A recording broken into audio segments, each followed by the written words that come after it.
Good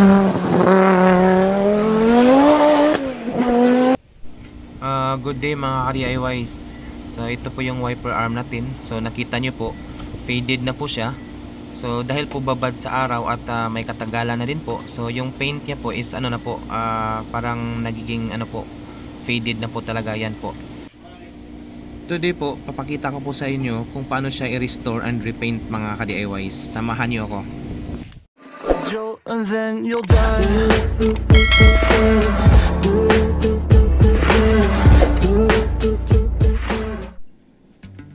So una po, syempre, para po maganda yung pagkaka-restore at saka repaint natin is tatanggalin po natin tong ating wiper arm. So ito yung cover niya.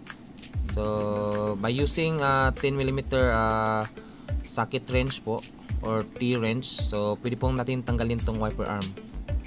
So yan po, counterclockwise lang po, isang bolt lang po yan, and then sabay hila po natin.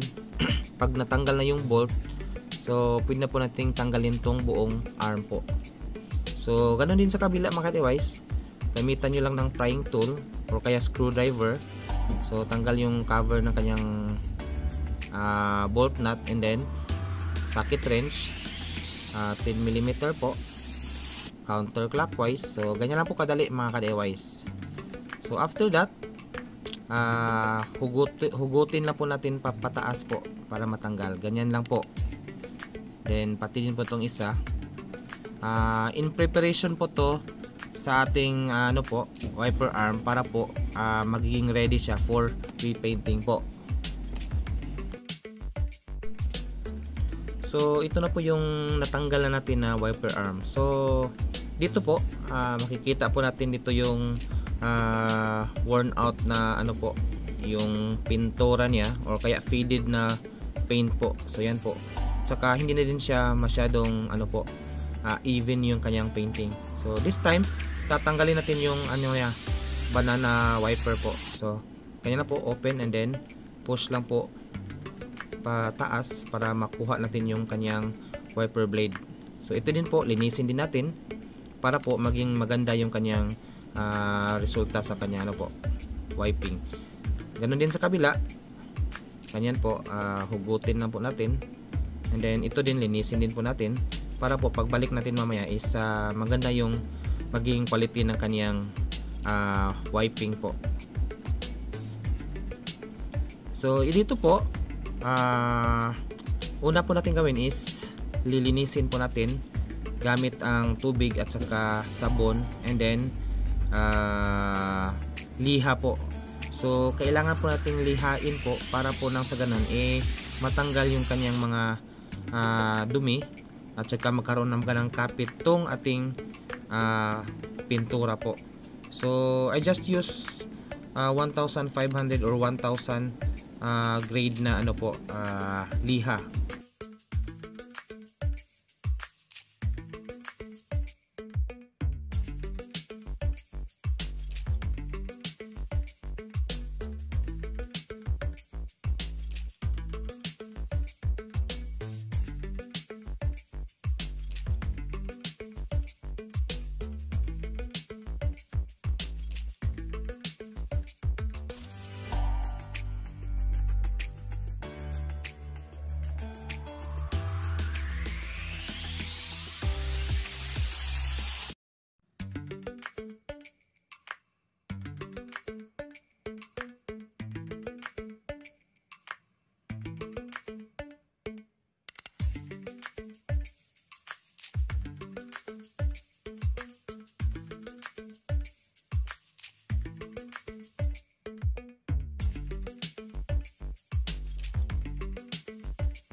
So dito po, hindi po natin pinalagpas tong ating wiper blade. So nilinis din po natin kasi may mga dumi na din po na dumikit dun sa kanyang rubber po. So yung mga duming yun at saka mga na-accumulate na dust is sanhi din po yun ng squeaking ng ating wiper, at saka pangit na resulta ng kanyang wiping po, or kaya hindi masyadong klaro. So lilinisin din po natin tong kanyang rubber mga ka-DIYs. So kung makikita nyo mga ka-DIYs, so yan po, yan yung mga dumi po na nakasuksok doon po sa kanyang blade po o rubber po. So kaya lilinisin natin ng sabon. Mas maigi kung sabunin natin nang sa ganun ay matatanggal yung mga dumikit na mga dumi doon.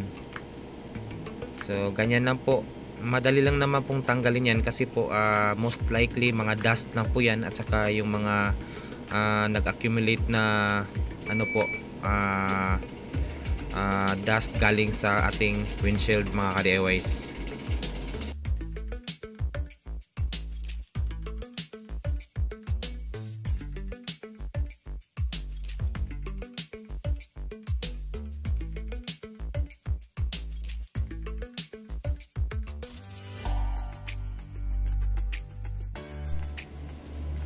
So matapos po nating lihain at linisin tong ating wiper arm mga ka-DIYs, make sure po na before po natin siya pipinturahan is pupunasan po natin and make sure and it's dapat dried thoroughly po siya mga dito para tutuyo talaga mga ka-DIYs is binabad po natin siya sa init po.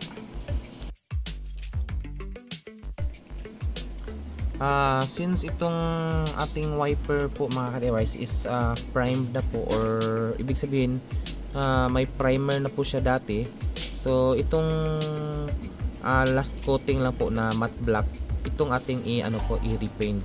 So kung meron naman po kayong primer, so pwede nyo pong apply ng primer prior to this color po, or prior to this black color po. So dito po sa atin na alam na po natin na yung dirt is hindi tagos or wala naman pong kalawang to na nagaano ng primer niya, kinakain yung primer niya.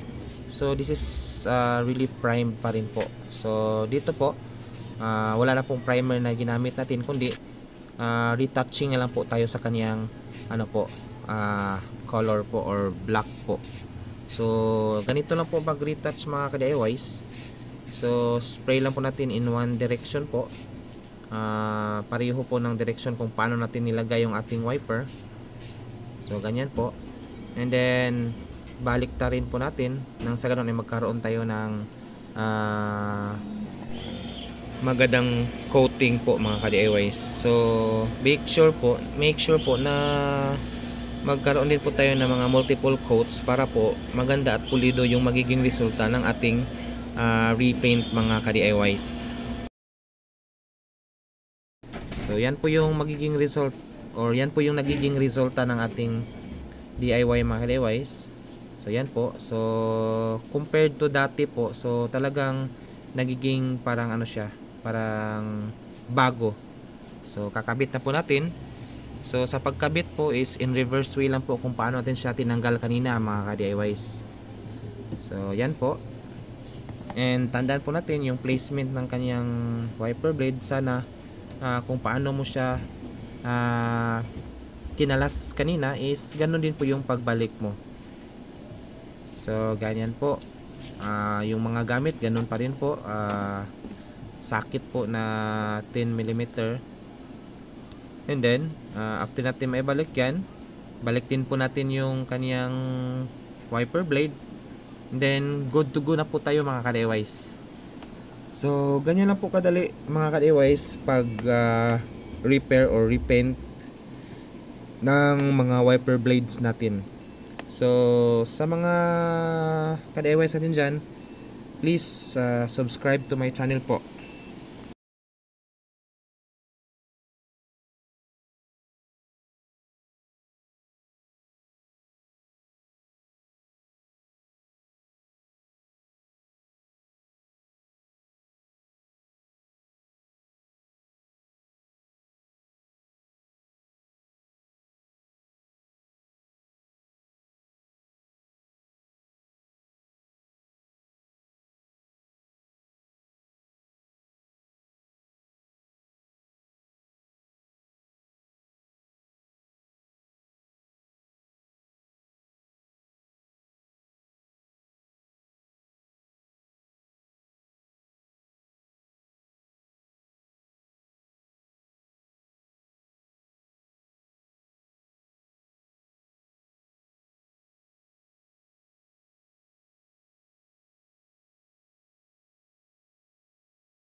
So ganyan po yung resulta niya mga ka-DIY. So parang good as new na po siya. So kung nakikita nyo po yung before and after, so maganda na po yung kanyang pintura mga ka-DIYs.